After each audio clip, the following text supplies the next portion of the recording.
Good morning, good afternoon, good evening, wherever you are around the world. Welcome to Transnation Superstars, your one and only stop for...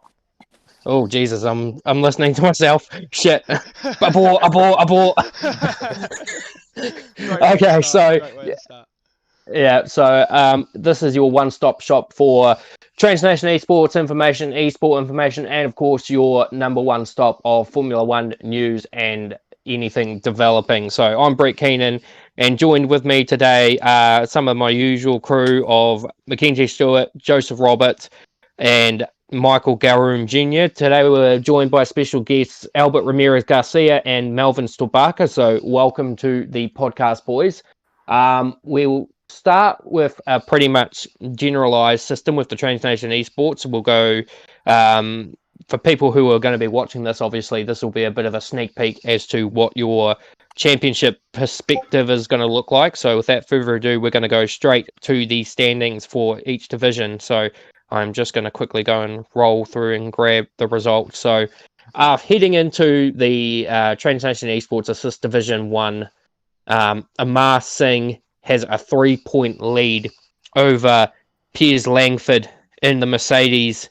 Then Oliver Coleman holding on to P3, just 29 points shy of his teammate, and it's looking quite good for Alfa Romeo. Then you've got defending Tier 4 champion Jake Anthony in position 4. He's had a pretty consistent run over the last couple of rounds. Hasn't quite found that speed to take it to the top 4, but at least he's got the consistency to grab points where he's needed. Theodore Dragishi in his maiden season in the Nationals Championship is P5. Definitely looks like his internet's back up to speed, so he's not having as many dropouts. Another debutant from Argentina, Charlie Mino, P6 from Alex Boniface, who helped Anthony secure the championship for both drivers and constructors in Tier 4. Ryan Fires, although he's now bitterly known as Ryan Deman. Not 100% sure if that's his actual last name or he's just trying to pull the piss, which he's quite good at, in position 8. And then one of the biggest talking points, and I'll grab your input on this one too, Michael, being a fellow commentator with me, Jerome Nicholas in P9. So given the standing that last season he was fighting Jake Anthony for the top spot in the Tier 4 championship, seeing him down in P9 after 3 rounds, it's a bit of an interesting circumstance, especially given that he had actually missed last weekend's race at Vietnam. Yeah, it's a little bit of a head scratcher because, I mean, he's been competitive when he's been there, but I mean, Australia, I'm trying to remember where he finished in Australia. We didn't actually finish. He rage quit after about 4 laps, and then his AI after the rules. Yeah, he picked up second in Bahrain. Then it was. Yeah, so and then he's done well for the bounce back, but then missing Vietnam, so he's down in 9th place with only 18 points to his name, and then you've got another new driver, Vagelis Siroporos in the Ferrari. Then you've got David Creedon and Daniel Budwell, the 2 Racing Points in 11 and 12. Stephen Ferrante is the last person in the points in 5th, 13th. Miller Margot, of course, is no longer racing with us. I don't think we have a set replacement for him yet. And then we've got Pedro Diaz, although here it's written as Pedro Rappold, which what we tend to do is if we don't have the person's last name, we'll use their PSN as kind of a alias last name. Damon Bower in position 16. Leslie Stewart, or Stuart Leslie, that's a big upset point for him because he was quite consistent in Tier 4 last season. Of course, he got his maiden win at the Monaco Grand Prix. And then his teammate, who you rate, Michael, quite highly as well, in P18 with no points. And then Bob Conley, who has since also been cleared from racing due to missing 3 races in a row. And Tommy McNamara makes up the final spots in that. And then we go to the constructors. Alfa Romeo with a handy lead of 14 points over Mercedes, with Williams 42 points behind, but 28 behind Mercedes. So that's going to be so that's going to be an interesting telling point. Red Bull Racing, despite only having 1 driver, still holding on to P4, so that's pretty good. AlphaTauri pretty much in the same boat. Renault is also in that regard. Both drivers have scored points in BWT, Racing Point, and then Ferrari are the last in the double digits. And then we see Haas with 1 point and McLaren down at the bottom with not a single point to its name. So very disappointing for McLaren, but I'm sure going into that they will increase. Going into Tier 2 now, we will see that Julian Monegro, who is quite a strong contender in the US regionals, he's currently leading the points by 1 over Bo Wegshirt. Quinton Vandermoo and Klaus Christensen make up positions 3 and 4. Only 4 points separating them. Maddie Smith, Cameron Adam, DXC Get Carter, our Tier 5 defending champion. Then Lee Beattie in P7, Jack Foster, Christopher Lubin, P9, Liam Towie, P10, then double-digit ends at Jaden Alton in P11. P12 is Richard Underwood from New Zealand, Max Tansley, who had quite a good run in Tier 4, albeit that little altercation in Japan when he subsequently actually took out the eventual champion. Josh Bacon's done a pretty good job in his maiden season, and I think, Joe, it's also his maiden game of F1. Yeah. So very good job from him. Then we've got forgive me for these ones. So Sarahwin Welnick in position 15, Christopher Knowles, Andrew Foster, the father of Jack. So it's quite interesting to see a father-son combination in a league race, same tier, same car. There's always good communication between those two, I'm sure. Thomas Berger, Slawik Kazmierzak. Sorry about that. I did this, and I had, when they first joined the European regionals, when I was commentating at like 6 a.m, I just could not. I took one look at the name. I'm like, I'm not even going to try to pronounce that. And he still botches it. Yeah, it's still not perfect. And then Dave Arbus, who I think we have also released from Tier 2 as well. In the constructors, so Alfa Romeo again leading the charge in. So Alfa Romeo looking pretty strong in the assist tier range. Williams in P2. McLaren are on the points in third. Red Bull Racing, Honda, Renault, Mercedes, AlphaTauri, Haas, Racing Point, and then Ferrari are at the bottom of the barrel with only 4 points to their name. Moving quickly now to assist tier 3. It's very and this is another interesting case too, Joe, with this one too, because Sam Cole, who leads the championship, is also first time on an F1 game. Well, he's not leading the championship. He's not leading the championship though. That's the thing. Oh no, sorry, that's after Australia. Sorry, I need to scroll down further. So sorry, he is P2. He is P2 behind Aaron Boland, But so taking your maiden win in your very first F1 game, it's quite an outstanding feat. Then you've got Hildebrandt in P3. So Robert's having obviously a much better time in Tier 3 than he was last season in Tier 4. Garrett de Pippo, pretty much the same story. I think he won the Bahrain Grand Prix too. So yeah, he did, but then he missed Vietnam with a personal family issue. So yeah, that's why he fell behind in the championship standings. Yeah, so Nicholas Salvador in P5, Tom Bray, who joined in Bahrain, I believe, in P6 with 22 points. Then it's Patrick Eschis, Daniel Poper, John Meakin, and Gerald Black. Actually, all the position numbers are a little jumbled up on this leaderboard. Actually, I don't know why. All right, who's done that? The points are all fine, but the order of the numbers are all weird. But so I'm just gonna have to try so from position 5 down is where it's fine. So 6th, 7th, 8th, 9th, 10th. So Peter Hayward in P11th. Well, actually, there's a 3-way tie for 10th with Jared Black, Peter Hayward, and TJ Marino. Michael Poland is looking a bit stronger this season as well. He's in position 12 or position 11, I suppose you say. Kyle Heidman and Adam O'Connor. Michael Marker, Erdith Endrach, who hasn't really had many races this season due to personal problems. Jordan Dittmer, who led the Vietnam. Actually look at the stream, you can see Michael Poland had the greatest start of them all. He was cleared by about 3 seconds into turn 1.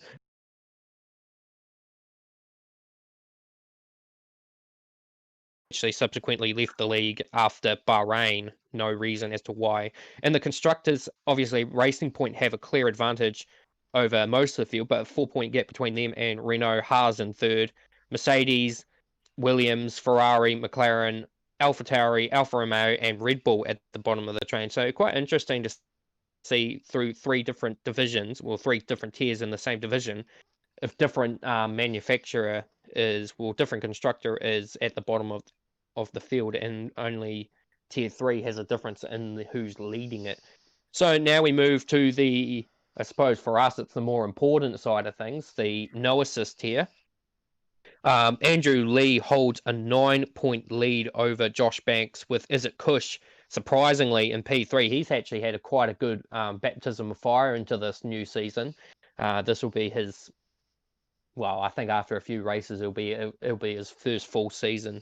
And Albert, of course, the dark horse of the season, currently P4, and still within quite good striking range of the leaders too. 15 points separates him from position 1. So before I carry on, Albert, just talk us through your season at the moment, because like we say, you've become a bit of a dark horse, and you're definitely finding a bit more comfort in this game as opposed to 2019. So what's changed?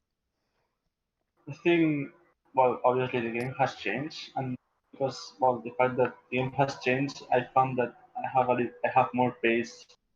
When I accelerate, it's more easy for me to not to spin, and then finding the perfect setup for each race. I think I've made a big progress. So yeah, that's the reason why.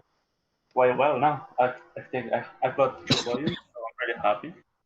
Yeah. Fighting. So yeah. Sorry.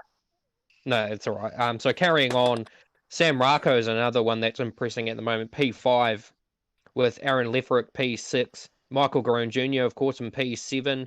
A little bit off the lead, but obviously there's still plenty of races left to go. Quinton Maitland now. I don't know if Mackenzie could go and find the footage for this, but last weekend we had a bit of an altercation with him where he promptly decided he was racing for what I think was P3 at the time. I think he was currently sitting P2, maybe, I don't know. Yeah, but something happened. He ended up pitting for a new wing, and then near the end of the race he was caught on stream doing donuts on the main straight, and then ended his race in the wall. The stewards took very dim view on that and awarded him with a 2-race ban and an official league warning. So you only get 1 league warning, and then from there you're pretty much under constant supervision. And if you break any more major rules, you're gone. And usually when you get kicked out of the league from a league warning, it's a blacklist, so you don't tend to come back. Faith Karaka in P9, so this is his first season in the main game, and he's done pretty well. He was quite a contender in Tier 3 of last season. Obviously, there were a few little hiccups along the way. Mackenzie Stewart in P10.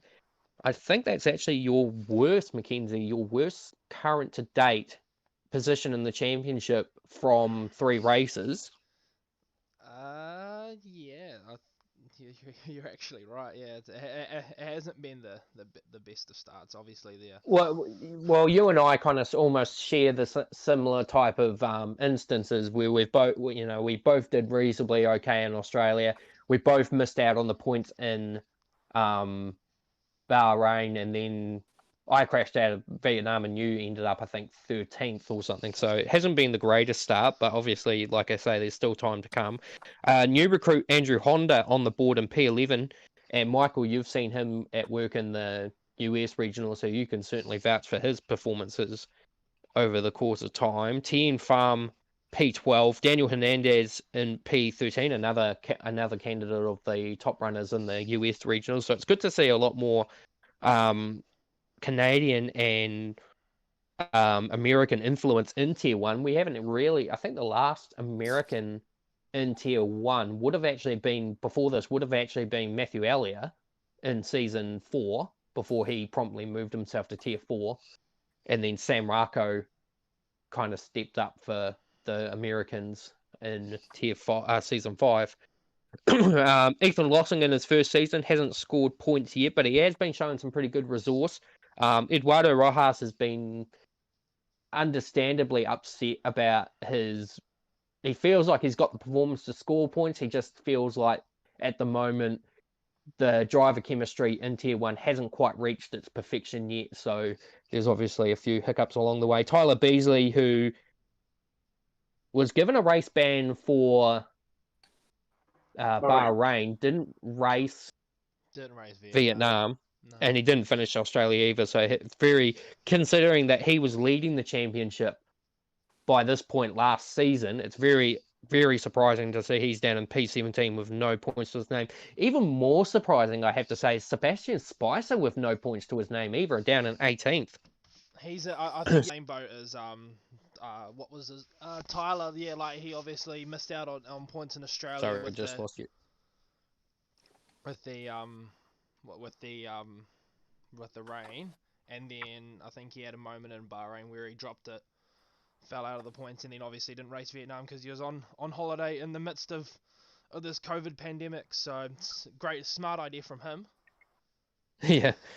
So Jonathan Lozez, the second of the AlphaTauris in P19, and then I don't know if Mackenzie's showing this on screen. There's a TBC next to the name, which originally belonged to Bailey Ford. Now, subsequently, after the race in Vietnam, he formed a protest that he had should been kept his position 6 after crashing on the line deliberately and his car rolling across the line. The stewards again took a dim view of that, and also in the midst of it, Bailey was also threatening the stewards and the officials by saying that he would quit the league without hesitation if the stewards did not redeem his P6, which the stewards took very, very, very dim view on that. They applied that the position would not be given to him, and he would actually be given a league warning and a race ban for China, to which he then handed in his resignation, and away he went. We probably won't go on with that one. Moving with the constructors, Williams obviously lead the way, 3 points ahead of McLaren. Alfa Romeo in P3 from Ferrari, Mercedes, AlphaTauri, Racing Point, Haas, Red Bull Racing, and Renault. So despite the fact that Bailey has left the league, his points of 38 do retain themselves at Mercedes, and hopefully they'll find someone capable of replacing him. Now we move to Tier 2. Phil Fisher has a 16-point lead over Robin Kreff, with Eddie Bettenbauer, our race winner from Vietnam, 1 point behind Robin and 17 points behind him. Ken Doyle in P4 with Ludwig Sal, P5, Axel Eriksson, P6, Demalio, Lysdekin, P7, Harry Lillis, P8, Thierry Delani de Betzencourt. Obviously, you can't fit the whole name in the format. It's the world's longest name, believe me. Goran Radozovic. I'll stop here for a second so Joe and I can have a bit of a chat on this one. Maybe even Melvin could shed some input on this too. Goran's come a long way. Now, we saw him in Joe and I saw him in Tier 4 last season. He moved up from Tier 5 after kind of dominating the proceedings there. He had some pretty decent results. They weren't, I think the best finish he had was P2 at Monaco, maybe. I can't remember exactly. I know he got a P2 somewhere, but I can't remember the exact place. But he's come into Tier 2, no assist, not ideally as the fastest among the group, but where it counts, he's taken points where it's really mattered. And Joe, that's pretty much what's critical in this particular tier. I think also the thing is, I remember last season, I think it was in the lower division. I think it was in Tier 5, and then moved to Tier 4.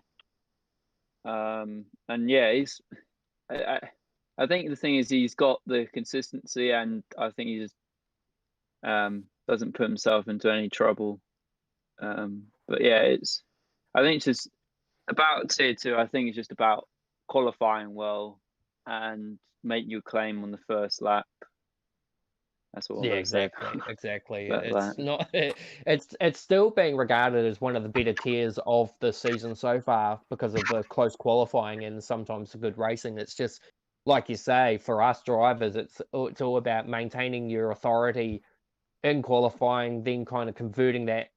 Most people don't, most people go by the basis that you don't win the race on the first turn. In Tier 2, that's a bit of a lie.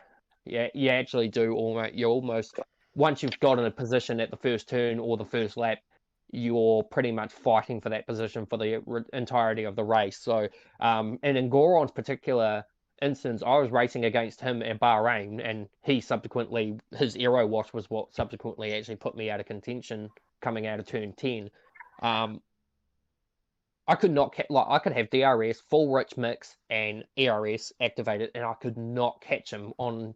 If he had rich mix and ERS, he was just pulling away from me. So whatever setup he had at Bahrain worked because I could not get close to him unless it was areas where obviously overtaking just wasn't possible. So moving forward, Mano Beltfect, who you could say came into this as what you would call a champion, even though he didn't. He finished second in Tier 2 last season behind Freddie Martinez, who left to take part in our now defunct PC League. Hamish McLeod in P12, then of course yours truly in P13. Haven't had, like I say, good run in Australia. Made a pretty big stupid call into pit for softs near the end of the race and didn't score points and then crashed out in Vietnam. Melvin, so your pace in Tier 2 is among the top 5 without a doubt. There's no denying that. Australia obviously didn't quite go to plan with I can't remember whether you crashed into someone or you crashed and took someone out with you. And then Bahrain, I don't think you raced, and then I didn't think you had a very good race at Vietnam either. No, that about sums it up pretty well. Yeah, I crashed out in Australia, and I think I just spun on a curb and then hit the wall and someone hit me. And then, as you said, I didn't race in Bahrain, and then in Vietnam, the first lap was, I made up some positions, but then after the hairpin, after the really long straight, there was chaos and I crashed into someone, and then essentially my whole race became this process where I pit for fresh tires and a new front wing, and then I drove quite a few laps, and then I hit my front wing off again, and then I did the same thing again. But I managed to score some points at least. So yeah, and that's the way I do it. Then Mark Strasandi in 15, the last of the point scorers. Then you got Mason Ward, Jack Zeno, Joseph Roberts, Matthias Vagelli, who's currently not racing at the moment because due to COVID regulations, he's actually gone into lockdown with his parents, and his parents don't have the greatest internet. And he apparently told me he was paying, I think, the New Zealand equivalent of about $90 a month for their internet. And that if he wanted to go higher, it was going to have to go up to about 160 something a month. Damn. And it wasn't worth it. And then Jaza Posage has yet to score points either. And he was looking like a bit of a contender for tier 2 as well. So it's a bit interesting to see that he has not really delivered in any of the 3 races. I think he has been to all 3. It's just he hasn't been able to. Moving to the constructors now, there's a McLaren on top, but it's got a Red Bull picture. And then we've got a Red Bull in second with a McLaren picture. So I think everything else is right. Orange Mercedes Red Bull, P3. blue McLaren. Yeah, blue McLaren. Mercedes in P3. Racing Point P4, Haas, Williams, Renault, Alfa Romeo, Ferrari in P9, obviously with only my 6 and March's 1, and then AlphaTauri in P10. Moving finally now to the last piece. I've actually just gone completely out of it. Just give me a second to put it back up. So lastly, we have our no assist tier 3. And we have Mohammed Marlin in P1, 1 point ahead of Scott Harris and John Stokes. So the 2 Renault drivers, these 2 were in Tier 2 last season. They weren't overly the quickest drivers in the bunch. They were actually some of the drivers that were not the quickest, but they were quite hard to overtake. I could vouch for that on a few accounts. And then we've got Zach Hockenmeyer, who is... Now, Michael, this is one I want to ask you. This is quite interesting to me. So Zach is in Tier 3 for the National Series, but in the US Regionals, he's a bit of a front runner, so I don't really understand the contrast between that. Yeah, I was a bit surprised to see him down in Tier 3, along with Matt Elliott, Kloonberg. I think both of them have really good pace for Tier 3. I know Matt's not had the luck that he's wanted so far to start the national season. Even the regional season, he's had some poor luck, but yeah, Zach's really quick in regionals every week. He's a consistent top 5 runner. The same with Matt when he can get across the finish line without making unforced errors. But yeah, it'll be interesting to see what they could do through the rest of the season. I think they could be 2 potential favorites for a title if they could get their act together. Yeah, so Matt Elliott's P6 with a Muriel Azaria splitting him. Then we got Dean Fabris in P7, Goran Udozic in P8. He debuted in Bahrain as by Dean's. Rolly Shields in P9, and then Graham Pinnock in P10. Dennis Collar, P11. Tomas, and we'll just call him Tomas Kubica in P12, Mario Murray, Max Stovka in P14, Marcin Krozona in P15, Peter Lanlow in P16. Sorry, I was reading his race number. Then Darwin Zwaker in P17, Wesley Sandbridge, who I don't believe has raced actually at all this season, Scott Heidman, and there is a vacant seat in Tier Assist No 3. So that's your championship standpoint. And what we've seen so far is quite a almost resumed play of Tier 1 with Andrew up the front, with Josh Banks, obviously, in hot pursuit. Josh still looking for that maiden Tier 1 championship after coming so dangerously close to it in the previous couple of seasons. I think Season 4 wasn't quite there for him, but obviously Season 3 and Season 5 were her 2 best shots to tackle the front runners and a chance to claim his crown. Of course, he was very unfortunate last season not to win the Oceania Championship, having been taken out in the race by James Hodson, and of course Andrew winning that race quite comfortably. So I think in the heat of things, Josh was probably never going to win that championship, but basically what James did was remove him from the equation completely, and obviously that heated down quite a fair bit at the end of that race, and I remember quite a lot about that race, especially my little moment where I couldn't contain myself when watching Mackenzie's virtual lap around the track and him sending Jordan up into orbit. Wait, what? So we were doing a virtual lap in the Oceania race. Bailey was commentating it with his robotic voice, and Jordan was in front of Mackenzie, and this was Abu Dhabi, obviously. So coming into the first slow chicane, after the first DRS, Jordan slowed up a little bit. Mackenzie, because of the desync, Mackenzie just scooped Jordan underneath him and flicked him into the air, and I just started pissing myself. I just could not stop myself. I was wondering what you were on about, yeah, because I had no idea, because I think I crashed out in like 3 or 4 of that race, dropping it. Yeah, I think it was a premature end for you. Yeah, so it's quite interesting to hear that. I might have to actually go back and have a look. And then looking at the regionals, obviously everything in US and Europe are looking quite good. Unfortunately, the Oceania side's taken quite a bit of a nasty hit because we won't go into details too much about it, but just parts of the group have seek their own. We'll cover that for the Transnation side of spot. I don't think there's much esport news really to go on about. I know that the pro draft is. Yeah, the pro draft has started for the F1 eSports series. What do you mean? And obviously it's already finished. It started and finished already.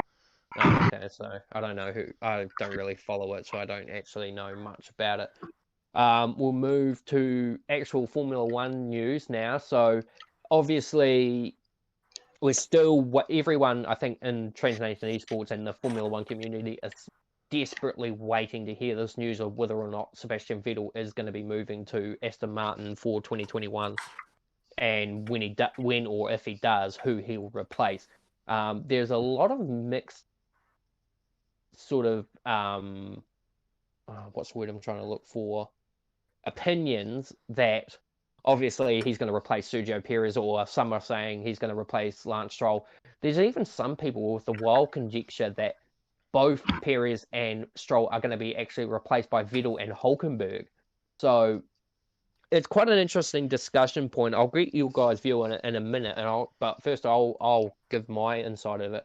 Now, for me, obviously being a Sebastian Vettel fan, I'd love to see Vettel be able to bounce back from the turmoil of the Ferrari divorce that obviously they have given up on. They've given up on. See, they know he can't win a championship anymore, so they need someone who can.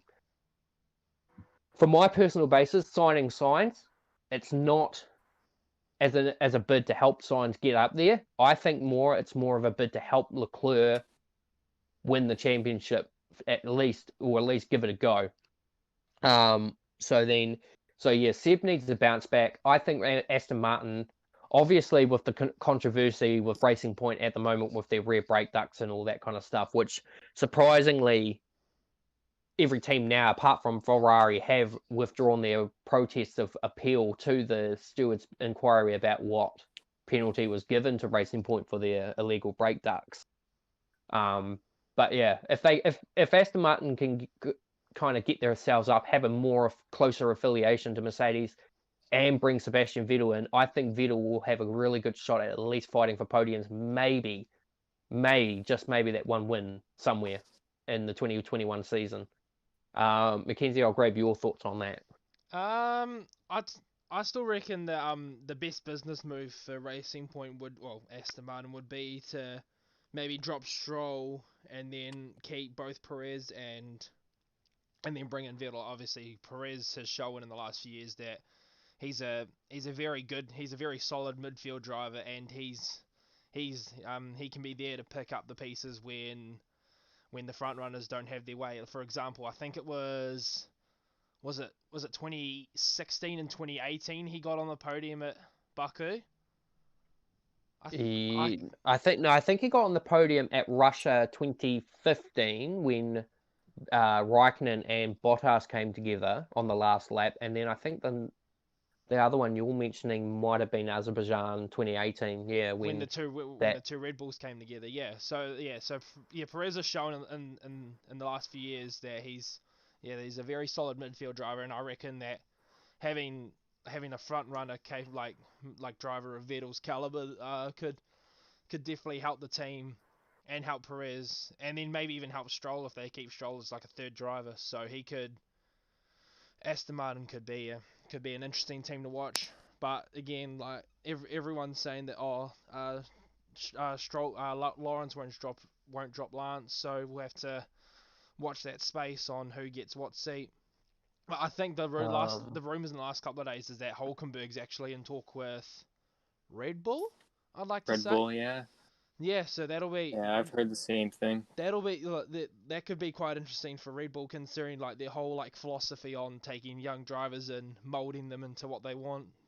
So maybe taking a veteran driver might be it would be be the a route good approach, and maybe might get Hulkenberg that first podium he's been dying for. Albert, before I come to you, I'm also going to add into this too with the news that there's a little bit of uncertainty about what's happening with Kimi Räikkönen for 2021. They haven't really, they've interviewed him. He hasn't been very helpful in his answers as to what his plans are, but it does almost somewhat suggest that we might not see Räikkönen on the grid. So to the point with the Vettel situation, Albert, what do you think would happen at Alfa Romeo should Raikkonen decide this is it, my time is done? I mean, I heard that Raikkonen take some actions from the actual team, but I think from my perspective, I mean, he's too old for driving, and he's getting a little bit bored about racing.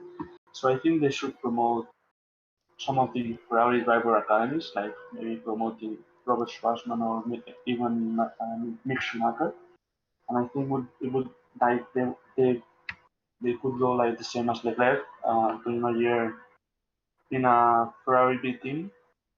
Then maybe there is a chance to, I don't know. I mean, they Ferrari have Carlos Sainz, and but maybe just keeping them just to get used to of the Formula One cars, and maybe if there is a chance to promote them to Ferrari and see if they are competitive to win the championships. So, Yeah, and we know that also Ferrari have made pretty bold claim that they're not going to be really racy again until 2022, sorry, with the new regulations. So it's going to be a very trying baptism of fire for Sainz in the Ferrari, but I'm sure younger talent might be able to kind of help push that car, because obviously Leclerc, despite the odds, has been putting that Ferrari in the points where it matters. Vettel obviously struggling a little bit with the new car and having a few little, well, I suppose you could call them rookie errors, which is quite rare for a veteran of his caliber to be making. But of course, I would say a lot of that's probably now come down to he's lost his dependency on Ferrari. They've lost their dependency on him. And they just, obviously, they're not thinking about the bigger picture. They should be sending you off on a high, not, you know, bringing his morale down and whatnot. Melvin, there's also conjectures too that Haas could be looking at maybe getting rid of Grosjean or Magnussen. Actually, there was a report stating that neither driver are safe currently based on their performances over the last few races, as well as their dilemmas in 2019 and a little bit of 2018 as well. So who would you think would be able to step into those kind of shoes? And would there be anyone willing to take the gamble with Haas, which currently, I mean, if you look at FP2 results from this weekend at Belgium, they're bottom of the barrel. Obviously not that much faster than Ferrari, who are looking really poor this weekend. Who do you think would be able to take either seat in given those kind of situations? I have no idea. I'm like not up to date on anything currently happening in Formula One, so I don't know. Fair enough. So we'll go to Joe on this one. So we know that obviously Williams are on the resurgence. They've also been given their kind of the financial backing that they need with this American investor. I can't remember the exact name of the investors, but do you think that this is going to help them move themselves forward through the grid, or do you think this is just more of a business aspect to just keep them in the sport? I would say it's a bit of both. I think especially having American backers, I think Mike, did you say they did something in other motorsport, the consortium that runs it? But because I know we looked up what it is and read their like whole mission statement. I got it now. Oh, it yeah, says, it was the Yeah, they're a private investment firm seeking to acquire, recapitalize, and support the long-term growth of middle market businesses across a range which of we kind of sectors. we had a laugh about that too, because I wouldn't have thought that Williams would have liked the idea of being considered a middle market enterprise, but I suppose given their stature in Formula One at this point of time, they might just kind of have to bite their tongue and say, well, okay, well, look, we need the money, we need the investment. We'll suck it up and say we're a middle market organization just for the purpose of getting back a bit of what's lost. Go ahead, Joe. I don't think it's a risk from Williams doing that, because I think they would have got the offer if it wasn't for the cap, because I think with F1 going more sustainable, I think you're going to see more manufactured teams, as in like you might see, I don't know, Porsche. You might see even more US investment in F1 because it produces profit. But yeah, Williams, I think it's all or nothing, because it's either the fact that they haven't got the team members to actually develop actually a decent car to win races and get up the grid, or it might be because they haven't got the right people in charge investing the money when they were originally independent. Yeah, but so I think it's an interesting thing. The backing from, I think, Latifi also helps it with the North American connections. So moving on a little bit, Michael, so we were told over the course of the season that Fernando Alonso would be returning to Formula One in Renault to partner up with Esteban Ocon, of course, with Daniel Ricciardo pretty much frothing at the chance to jump seats and move to McLaren as soon as the announcement for Ricciardo going to McLaren was actually made before Sainz was actually called to be in Ferrari. So obviously at that given point of time, it was kind of a waiting game to see who would be going at Ferrari, because it was hard to say that whether it was going to be Sainz or maybe even Lando Norris might go to the Ferrari seat based on that information. So once Ricciardo made that jump, I think it was only like maybe about 20 hours or so before we got the announcement that Sainz was going to go there. But with the Fernando Alonso story,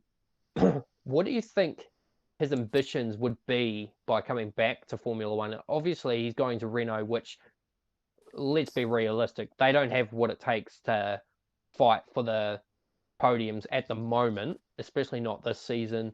Last season was probably one of their most closest shots, especially with Daniel Ricciardo in itself. But do you think Alonso's coming in on the grounds of development, or do you think he actually believes that he can bring that Renault to the podium? Yeah, it's a good question, and like, I don't really know, because the thing is, I mean, the last time we saw him in a midfield car, he wasn't really enjoying his time very much. So, I mean, I see why Renault would want to bring somebody like that in. He's massively experienced. He's very good at what he does, and I think he could bring a lot to the team. But for him, I don't see. I mean, if he thinks he's going to be scoring wins and podiums, I think he'd be a little silly to think that.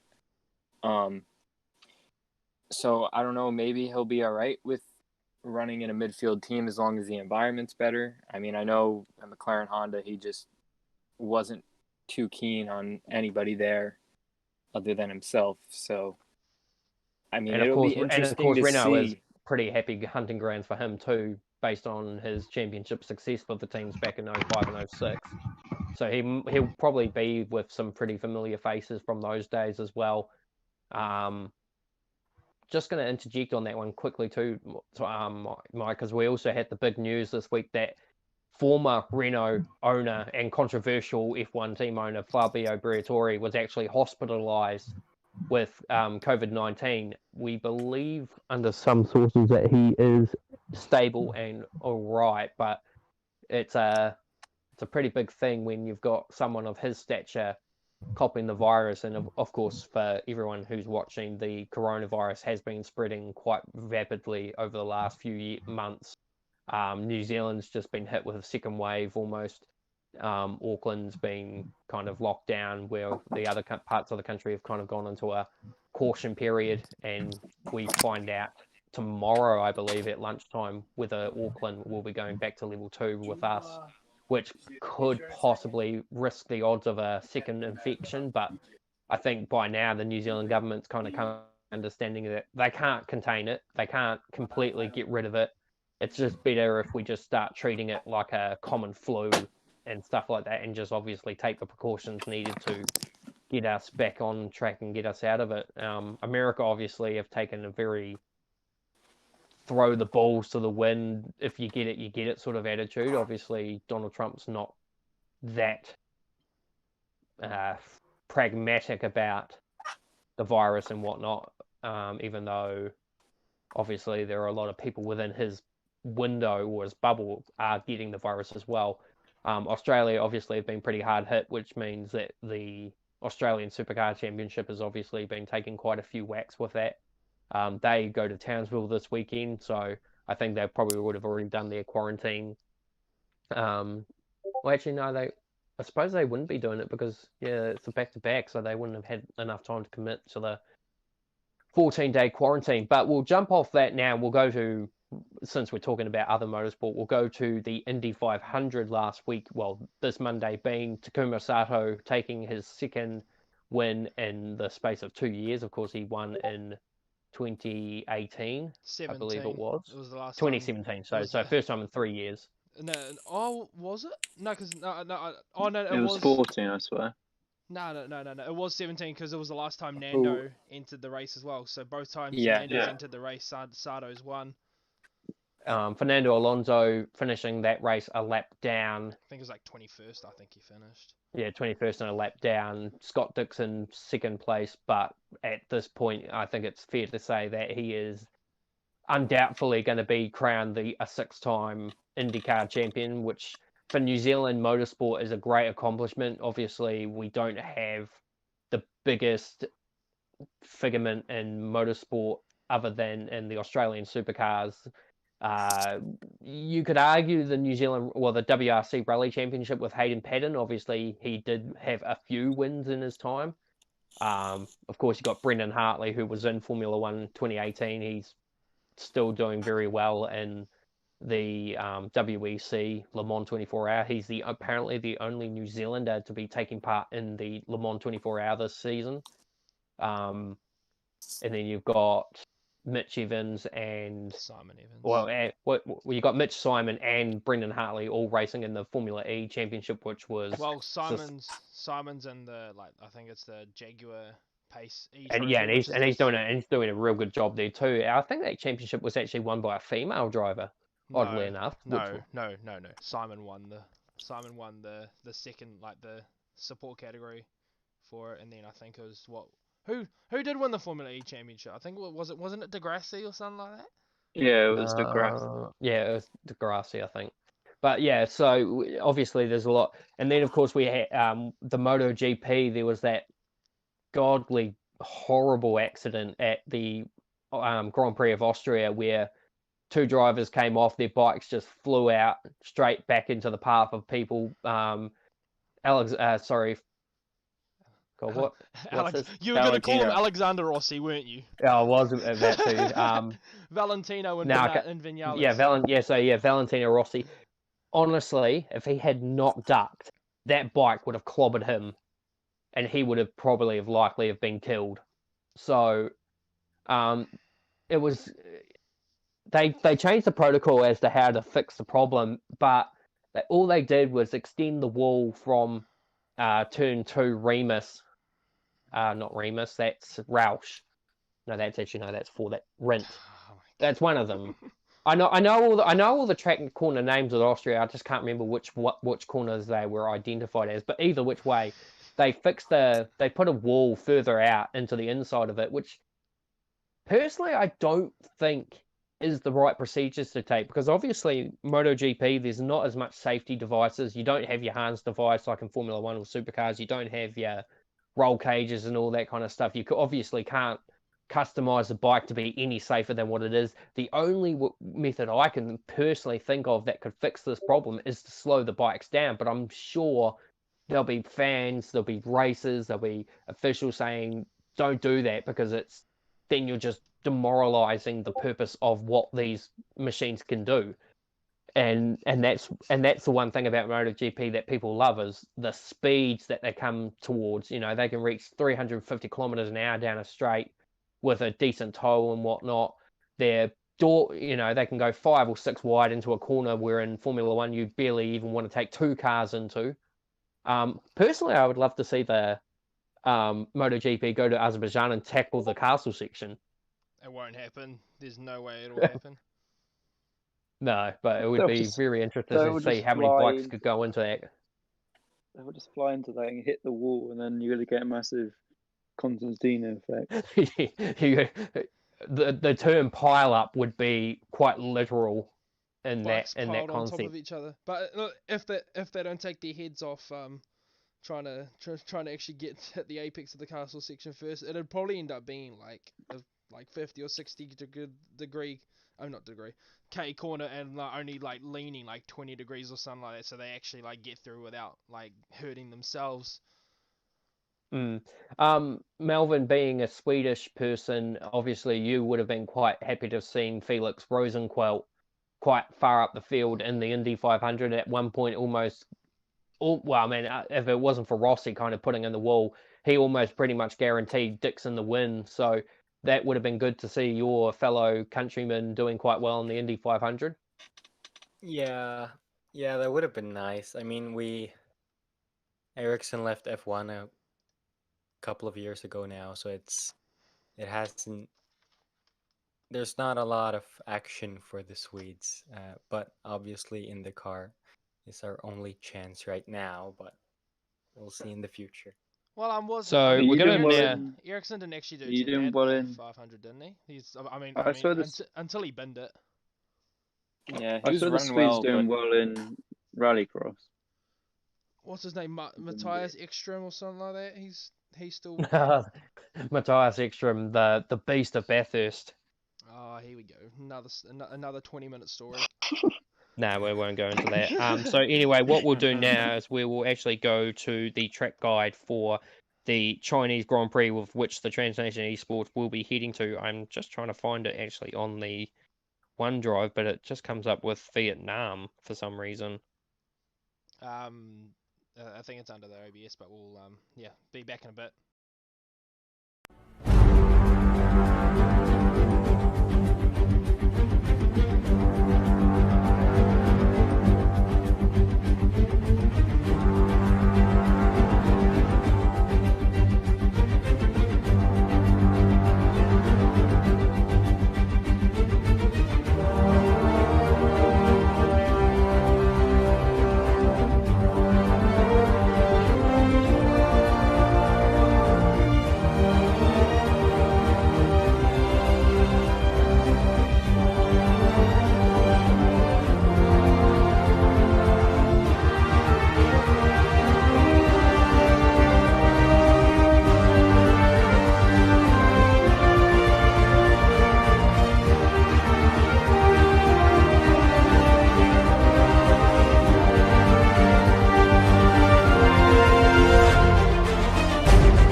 So, welcome back to the broadcast of the Transnation Esports Superstar segment. Probably what we're going to be doing from here on out is on the weekends of F2, we're going to have an earlier broadcast of what we'll actually redub it as the Transnation Esports pre-race broadcast, where I'll get some of these people in and they'll preview the circuits that we're going to be racing, both national and regional, and then Superstars will continue its 10 o'clock time and kind of go back to its more classic segment. So we've just watched the track guide for the Chinese Grand Prix. Some interesting facts here, especially considering the Red Bull won when Sebastian Vettel won in 09 and they played the wrong anthem for that. And then of course Schumacher's last win was at that venue, and Hamilton's then of course the bottle infamous, in 07.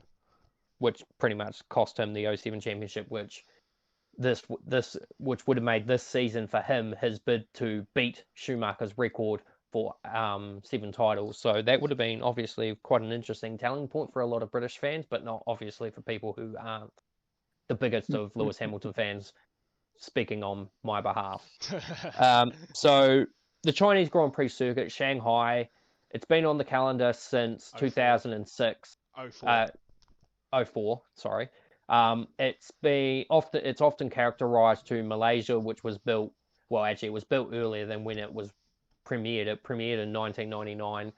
Obviously Malaysia fell off the map at the end of 2017, which was a huge disappointment because I think a lot of us all preferred Malaysia over China. Massively. Even though but a lot of people often said, well, what's the difference between the two circuits? Yeah, characteristically, there wasn't that much of a difference between the two circuits. It's just Malaysia had a lot more character, in my personal opinion. China's a lot more with its second, and China's just a lot more. Would you regard it as a power circuit or a performance circuit? I'd regard it as a pad circuit. Okay, so I'm on all a right. pad. Obviously, there's that ongoing debate about pad OP, which doesn't help its case every race almost.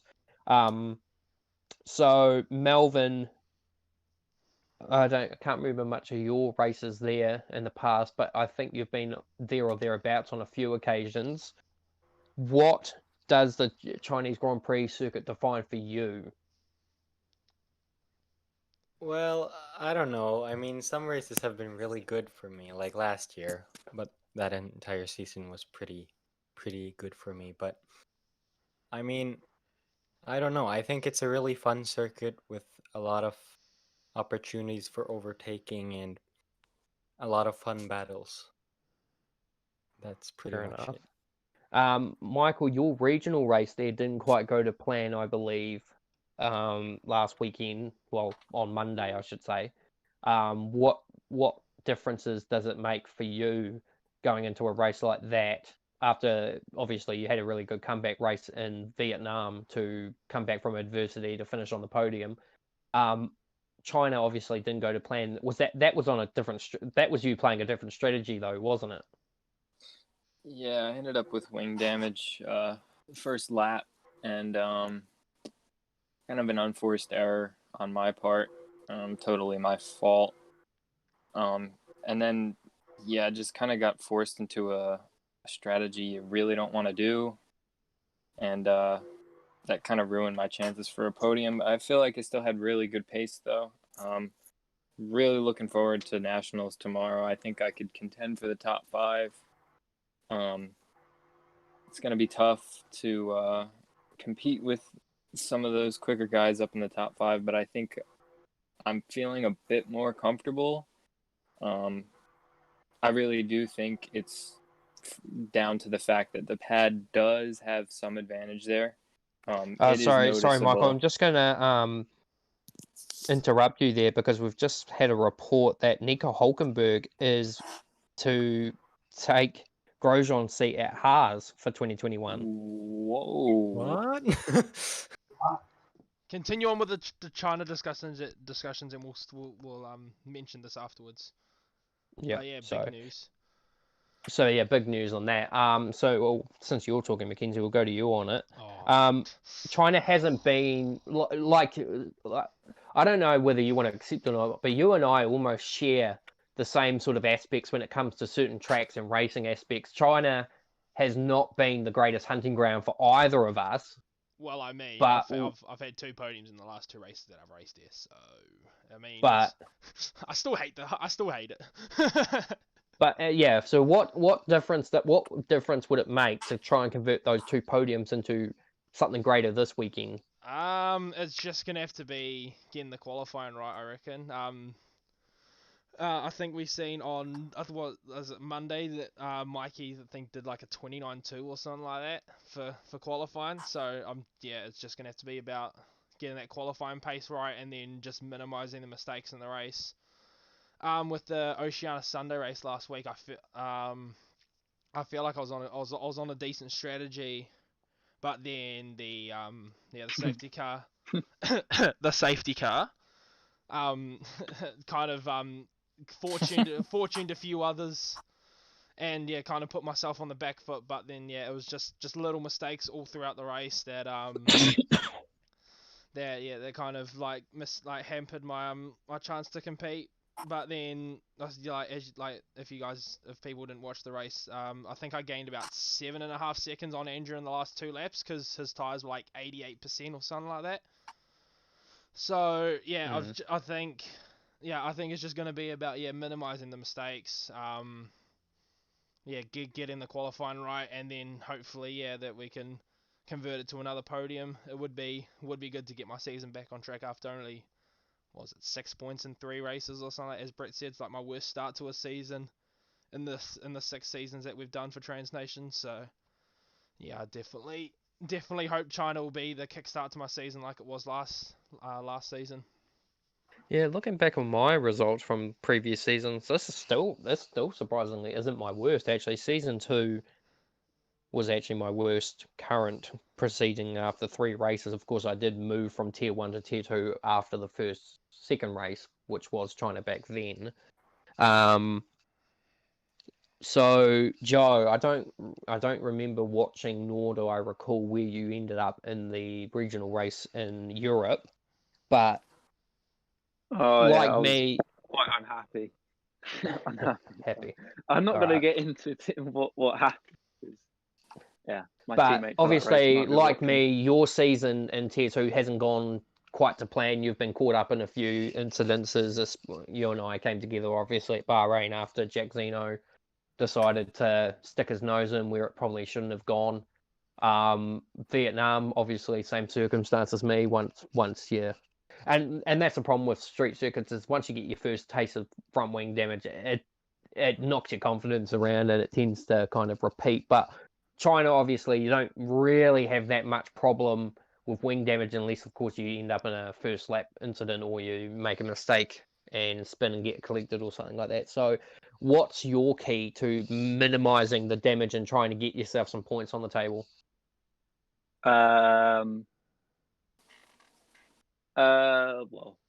It's quite simple. It's basically the whole of my season so far. The start probably being more aggressive than I have been. I think you and Melvin probably can back me up as being quite aggressive on the start, that you have to be and get your elbows out at the start. It's China's. I kind of bottled a podium last season with my 5-second time penalty in the pit. So, but yeah, it's been a good track for me. But it's probably being more aggressive and on the start, and if it causes any incidents, take it. Yeah, that's all I've got to say. And Albert, I know that you've had success there. I think in previous tiers, I think you may have won it in tier 4, maybe even tier 2 at one stage in the past. I don't entirely remember. As you say, as we've said in the start of the sequence, you are a dark horse in the season's campaign. Do you think you've got the notion and the strategy as well as a pace to be able to contend for a podium, if not try and gun for that first win? I mean, I think the reality will be tomorrow. But I did a practice session with Robin and some F2 guys, and my quality pace and race pace was feeling quite comfortable. And maybe if I'm lucky, and if they aren't bad hacks, Michael. Maybe I don't know. If I'm lucky to get a podium, I'll be really happy. If I'm happy to stay at 5, I will also be happy. So yeah, and I've only raced in terms once here in China through season 4, I believe. And yeah, it's the only time I'm raced. And yeah, let's see if tomorrow I can get another podium. Yeah, and so I suppose I'll look from my perspective. So for me, it's like I've always kind of enjoyed China, but China hasn't really enjoyed me. The results haven't quite. I don't think I've actually. Oh no, I did finish season 1. I think that's the only race I've actually finished in China in my time racing. So I'm hoping to kind of remedy that because I don't think we did China. Did we do China in season 3? No, No. I don't think we did. No, I don't think so. Obviously, China season 3 is a kind of a swing and miss. And then of course I didn't race last season. So for me, it's just kind of looking at. I've done a bit of race practice over the week. Grand Prix mode in particular, just kind of rate like I've turned the AI up quite a bit more than what I usually race against, just so I can kind of understand where I'm sitting at, and then racing with the race I wanted to do wanted to be a complete dry one, but it obviously was rained at the end, so it gave me an understanding of what the setup might feel like as it rained, and it didn't feel too bad. Obviously, rain is always a big picture in most racing aspects of league racing If China's or in wet, Formula One in oh general. no! If China's wet, that's gonna hurt my brain cells. I don't know So, about anyone else, but yeah. in accordance to try Oh, and I keep like this, China to work. yeah, in accordance to keeping this a bit short, because we'll try and wrap it up now. We'll have a quick discussion about this Grosjean out Hulkenberg to Haas aspect, because obviously for Michael that's going to be a bit of a bummer, because that means he loses his 27 for 2021. But on the prospect behind it, that now that you're running the 27 on the Haas, we at least get a taste of what it might look like. K-Mag and Hulkenberg in the same team? What? Well, that's the thing. I think that's the thing that a lot of people are probably going to kind of sit there and scratch their heads about.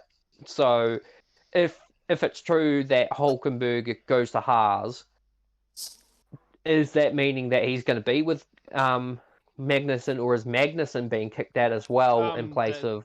They're saying, from that report, it sounds like they're keeping K-Mag and then they're going to sign Hulkenberg. So who knows? Maybe their rivalry might push them both to be better. But who knows?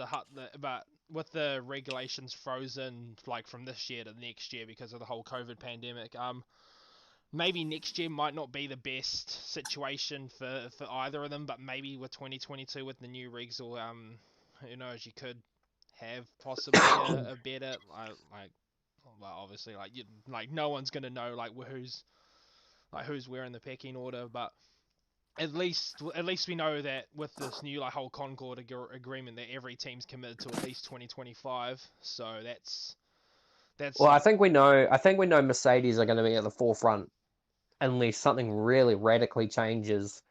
Red Bull maybe. And well, yeah, if Red Bull suddenly apply, or because for 2021, it's obviously going to be a lot of teams going to sacrifice their car for the next rig.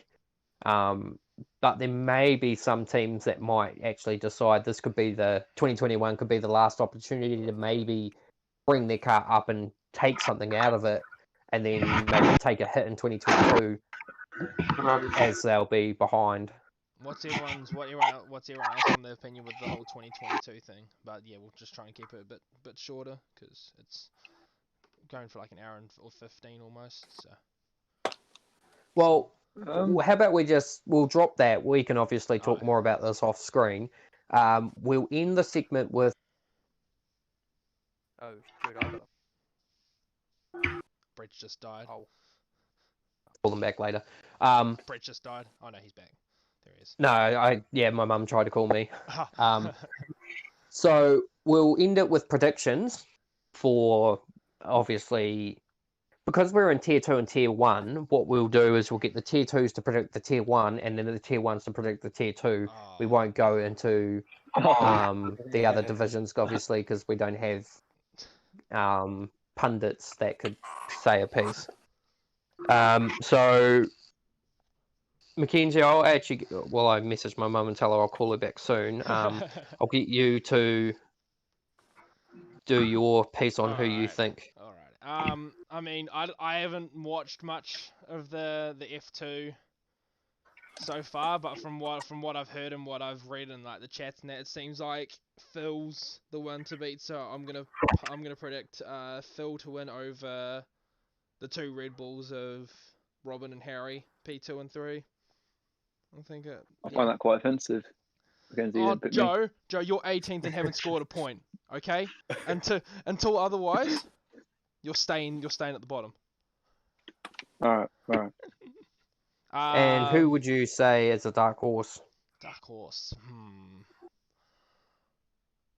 Now I reckon the Williams boys of Mano and Damalo, it seems like from what the standings show, they haven't had the best of starts, so I reckon it'll be the same situation as like they'll be hoping that their season kick starts this weekend, so I reckon like they'll be fighting for a top 5, maybe a podium. Okay, cool. Michael? I'm gonna say Phil, Robin, and let's go Ludwig, P3, because I know he's been pretty solid so far this year. And a dark horse, I think I gotta go Joe with the dark horse, because we really haven't seen the potential. We haven't seen what he's been able to do so far this year. So I'm gonna put him on the spot. We'll see what he can do this weekend. Albert. Go for Phil, then Robin, and in third place I'll go for Eddie. Yeah, I think. Eddie. Ooh. I think Eddie I think Eddie got pole here last year for tier 1. So if he can, I believe, if I remember correctly, he got pole because he was the only one who started on the softs. A pole position is a pole position. Brett, you'd know that better than anyone. Yeah, I did most of that last season. But dark horse Albert, who do you reckon's got the potential to? I'll go for both games. I mean, I practiced with one of them, and he had a good pace, but he was showing good rhythm. So I'll go for him, for Demar Leo. Sorry for that. Sorry, who did you say with the dark horse? One of the Williams. Demario. Demario or Mano. Really love how I don't get any love in this program. Yeah, again, you get enough love. You're the same as Joe. Like until you can prove otherwise, like we've got nothing. I understand that one completely. So, Melvin, we'll go for your top 3 and dark horse for tier 1. Yeah. I don't watch a lot of streams either, but I might say I was gonna say Josh for first place, then maybe Andrew, and then Albert. I don't. Oh, that's a very interesting. I don't know. And your dark horse. Know yeah. That's harder. Maybe Mackenzie. I don't know. Let's go. Just give it to Mackenzie because he's the only one you know. Joe.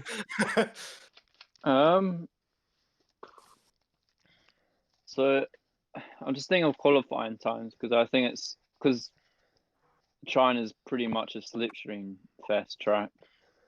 I'm gonna say Tyler bounces back and gets, if he turns up, gets P1. Then Andrew, and then I'm going to say Or it's hard at the top of my head. I'm going to say Albert.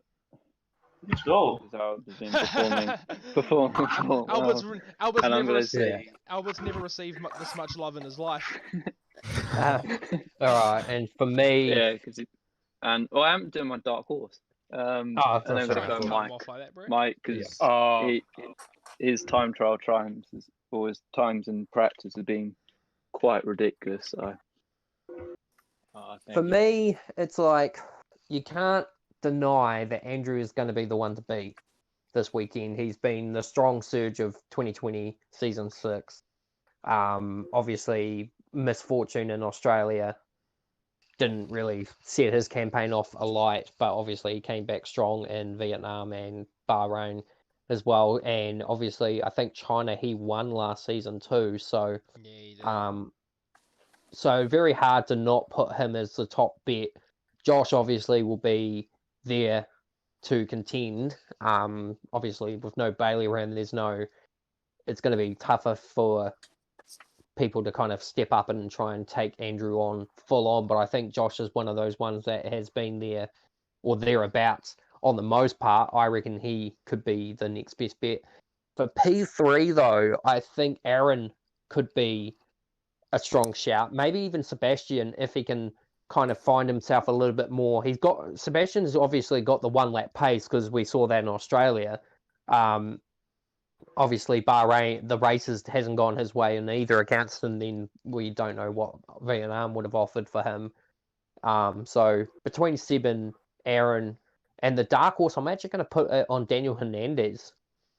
I reckon that based on his strong pace in China in the regionals on both days was actually quite strong, and I think he could be, I would say at least maybe he would be fighting in the top 5. Mike, obviously you'll be there as well, but I think just on the slight, no disrespect, but I think in China terms, I think he does have just that slight edge over you. He's definitely found a lot of success in that alternate strategy.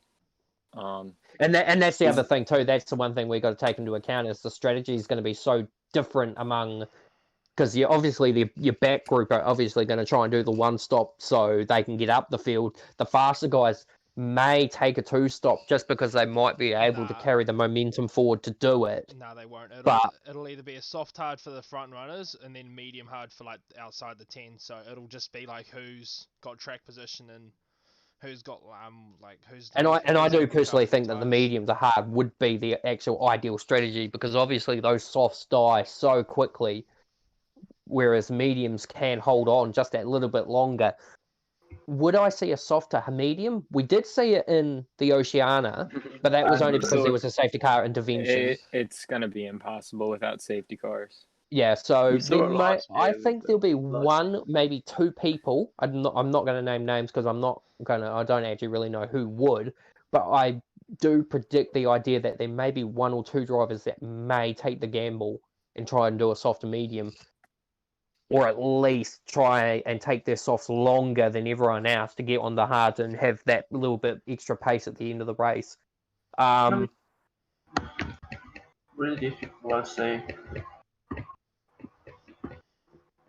If you have 40 AI carrying around 7 laps, then you're disconnected, you'll be able to do it. Yeah, even with 1. I did that last season, the European race. I mean, there might even be some odd cases where if a safety car came out lap 1, I wouldn't be surprised if I saw a lot of soft runners pit straight away, jump on the mediums, just and then medium for the race. Yeah. So there is that. I mean, safety car probability around China. Brett, you know all about that now, wouldn't you? Well, no, that's just obviously disruption, sort of more than in-race aspect. But in an in-race aspect, a lap 1 safety car possible for China, possible, not likely. But if it happens, I would expect to see a lot of soft runners try and do the medium sort of run to the end. And then I think it depends on which tier as well. As in, well, yeah, I mean, for tier 2, it's kind of like with Tier 2 being so close in its qualifying, you don't really want to take a gamble and qualify in the mediums. Obviously, everyone who doesn't qualify in the 10 is going to probably likely go mediums, and maybe one or two soft runners that will want to try and get around.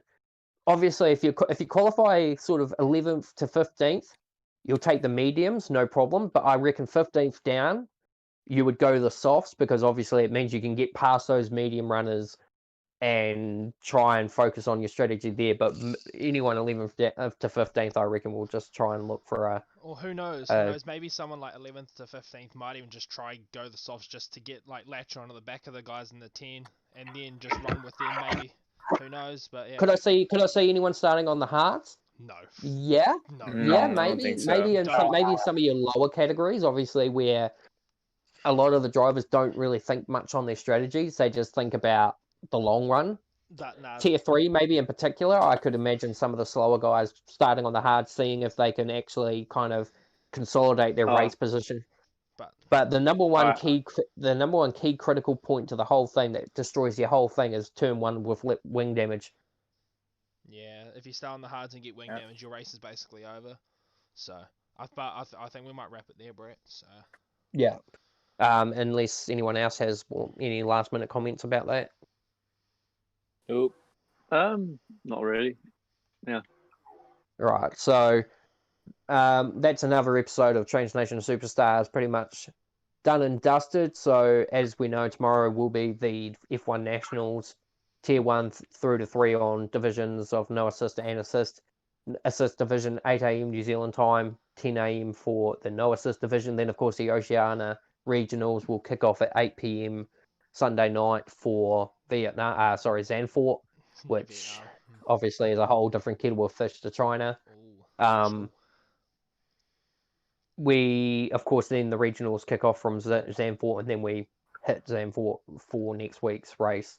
F2 next Saturday as well. Remember that? Yeah, F2 Nationals kick off again. So our pre-race broadcast, of which this is kind of more considered to be, will be at 8 a.m. and then the F2 Nationals will go to Zandvoort at 10 a.m. at its normal time, and then they'll go back to back with Spain as well. So the next episode of Transnation Superstars will not kick off till after Spain, I believe. No, because it goes Zandvoort, Spain, Monaco, Azerbaijan. So a month of.